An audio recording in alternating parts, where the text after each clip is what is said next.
Les pompiers sont sur tous les fronts. En hauteur, sous l'eau ou dans les airs, ils ont plusieurs spécialités et ils s'entraînent toute l'année pour rester prêts. À quelle situation peuvent-ils être confrontés et comment affrontent-ils la réalité du terrain ?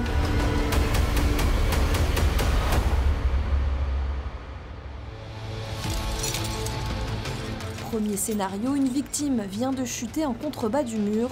Le pompier doit trouver une solution coûte que coûte. Une opération qui dépasse les moyens traditionnels. C'est ce qu'on appelle le sauvetage périlleux. Ok, donc les gars, la victime, elle se trouve donc en partie basse. Vous avez compris, vous avez pris en direct. Elle est consciente, polytraumatisée, suspicion trauma du rachis. L'idée de manœuvre, les gars, ça va être une PRM sur tiro. Ça sera une corde de 200 mètres. Je veux une corde doublée, je veux 2 cordes. Quoi qu'il en soit, la victime, il faudra la sortir. On est censé pouvoir proposer 2 solutions au COS. Une dans l'urgence, avec un peu moins de confort pour la victime, et l'autre dans laquelle on prendra toutes les précautions pour la victime et qui sortira bien sûr dans un laps de temps un peu plus long. Le timing souhaité par la remontée de la victime. À 30, il doit être là-haut. À 30, il doit être là-haut. Pardon. Eux, ils seront sur la main courante. Ils pourront travailler face à la paroi et venir accompagner tranquillement la Franco Garda pour qu'elle vienne en butée de sa poulie avec le treuil. Traction sur le treuil, du mou sur l'opposition. À fond sur le treuil. Les pompiers réalisent une dizaine d'interventions de ce type par an à Monaco. Autre exemple, un agent d'entretien pourrait perdre connaissance dans sa nacelle à 40 mètres du sol. Dans certains cas, les sapeurs-pompiers interviennent en commun avec des équipes médicales. En fonction de la pathologie, justement, toujours en accord avec le médecin et le COS sur place, le médecin peut nous imposer un certain délai pour sortir la victime. Donc soit on a le temps justement de la sortir dans les meilleures conditions et à ce moment-là, on prendra toutes les précautions nécessaires pour la sortir. Soit on nous dit bon, on n'a pas le temps, il faut la sortir rapidement et là on prendra un peu moins de précautions pour sortir la victime, mais on la sortira beaucoup plus rapidement.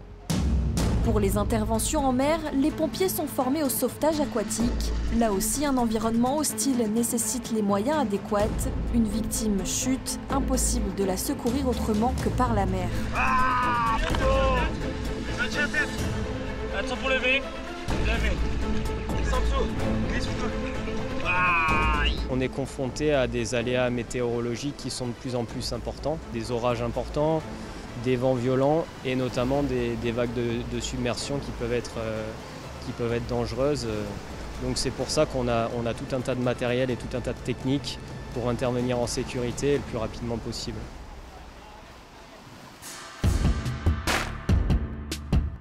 Pour les interventions de plus grande ampleur, c'est la police maritime qui est en charge du secours en mer. Les pompiers de Monaco sont là en renfort. Le corps compte 6 sapeurs-pompiers plongeurs.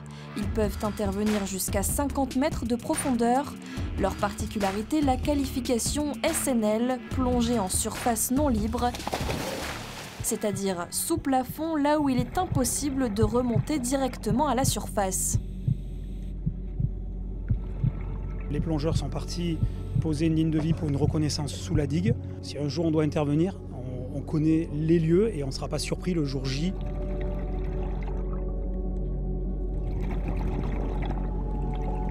On veille à la sécurité de nos personnels et à la réalisation de la mission qui nous a été donnée. Donc l'objectif c'était de dérouler la ligne en surveillant que derrière ils puissent poser les amarrages au bon point et que tout le monde plonge en sécurité. Au fur et à mesure de nos entraînements, on s'acclimate au milieu et l'objectif c'est de ne pas générer de stress le jour de l'intervention. Forcément il y en aura un petit peu plus, mais avec l'entraînement, tout se déroule très bien.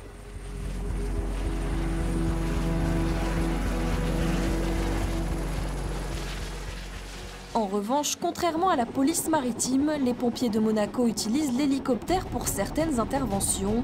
Ici, les hommes s'entraînent une fois par an au largage en mer.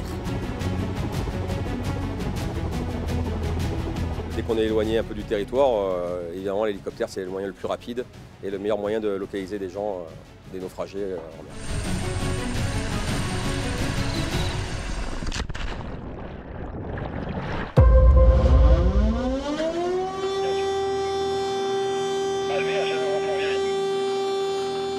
Tout le monde sous appareil respiratoire, le ventre il est comme ça, ok. Il n'y avait que vous à l'intérieur comme moi? Ok, les papiers sont où? Dans l'engin. On la voit, là, elle doit faire à peu près 30 cm. Comment la c'est? brèche. Risques chimiques, radiologiques ou nucléaires, des équipes d'intervention spécialisées peuvent intervenir avec du matériel lourd pour aller au plus proche de la source et travailler en toute sécurité. Ils sont équipés d'un scaphandre. C'est la tenue la plus lourde en termes de protection chimique. C'est une combinaison qui est complètement étanche, étanche au gaz, étanche au liquide. Et effectivement, il faut gérer également leur autonomie en air. Et donc ce travail est rendu aussi très difficile par l'encombrement de la tenue. Et toutes les manipulations qui pourraient paraître très simples à main nue sont vraiment rendues complexes par le port de cette tenue. Je veux bien que tu me sortes la fiche INRS sur l'ammoniac et sur le BIC aussi. Notre bac de rétention va vite se remplir. Okay. Donc l'ammoniac va se répandre dans les égouts. Ce qu'on peut mettre, c'est des coussins absorbants. L'objectif en fait de nos équipes, c'est de limiter la pollution de l'environnement et bien sûr l'impact sur la population. Là, on a utilisé un coussin obturateur. Comment ça fonctionne? Ce sont des sangles qui sont passées de part et d'autre de la citerne avec un coussin au milieu. Et on tend bien les sangles et après on finit l'obturation en gonflant le coussin. Donc vous imaginez bien que les sangles se tendent énormément et puis le coussin vient parfaire ce serrage et du coup on stoppe la fuite. Ils ont mis en place leur sas afin d'éviter le transport de la contamination de la zone d'exclusion vers une zone plus propre. Si la situation prend plus d'ampleur lors d'un attentat à l'arme chimique ou d'un accident majeur impliquant des agents contaminants, tout le corps se mobilise pour mettre en place une cellule de décontamination. C'est la prise en charge de la victime depuis une zone sale vers une zone propre. 90% de la contamination se fixe sur les vêtements, donc l'idée est de très vite déshabiller la victime. Ensuite, pratiquer une décontamination qu'on appelle sèche au moyen du gant poudreur et dans un deuxième temps, le rhabillage de la victime. Dans d'autres circonstances, le corps dispose d'une unité mobile de décontamination dans laquelle se trouve une partie douche et effectivement la partie médicale pourra préconiser une décontamination humide, c'est-à-dire de faire passer ces victimes sous une douche.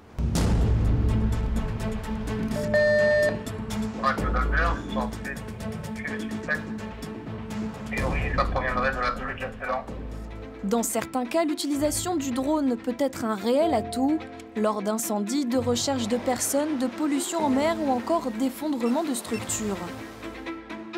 Il est engagé immédiatement, ce qui permet au CGCOS, à notre centre opérationnel, de se faire une image assez précise et rapide de la situation. Ça permet de dimensionner les moyens et de compléter éventuellement le volume d'engins dépêchés sur les lieux. Oui, merci. Quel est le point le plus chaud? Le point se situe au niveau du 5e étage, au niveau de la coursive, à 203 degrés. Les caméras thermiques permettent également de faire des relevés de points chauds ainsi que des reconnaissances 3D d'une zone d'intervention. Dans le corps des sapeurs-pompiers, ils sont 11 télépilotes formés par l'armée de l'air et l'aviation civile. C'est les pompiers, monsieur. Monsieur, est-ce que vous m'entendez? Oui, je vous entends. Vous êtes bloqué? Est-ce que vous arrivez à bouger? Je suis coincé, ouais. Le sauvetage d'éblément est une spécialité qui permet d'intervenir pour faire de la reconnaissance, du sauvetage et de la sécurisation de sites dans des milieux effondrés ou menaçants. Cela passe par des techniques spécifiques avec du matériel propre à la recherche, à la localisation et au dégagement de victimes ensevelies. Il y a quelques manœuvres qui sont assez typiques pour descendre des personnes situées à des étages ou en milieu surélevé, on va dire, ou alors procéder à une extraction d'une personne qui est dans une cavité. Même si ce type d'intervention est extrêmement rare à Monaco, le corps se tient prêt dans le cas où il enclencherait un DICA, détachement d'intervention en catastrophe aérotransportable, c'est-à-dire un détachement à l'étranger. Il y a des accords d'aide entre Monaco et la France. Le COGIC peut être amené à demander au corps des pompiers de Monaco d'engager des personnels sur une catastrophe n'importe où dans le monde. Ok, est-ce qu'on a d'autres victimes à dégager? Non. Bon. C'est bon, fin de la manœuvre, on peut démonter. Il y a deux types entre guillemets de DICA. Il y a un DICA à dominante sauvetage d'éblément pour tout ce qui est tremblement de terre, séisme, où là 8 personnels seront projetés. Et il y a un handicap avec une prédominante, on va dire, spécialité type risque technologique, télépilote, drone, sauvetage en milieu périlleux, où on peut même projeter du personnel avec toutes ses compétences. Et là, ça sera un effectif de 12 personnels.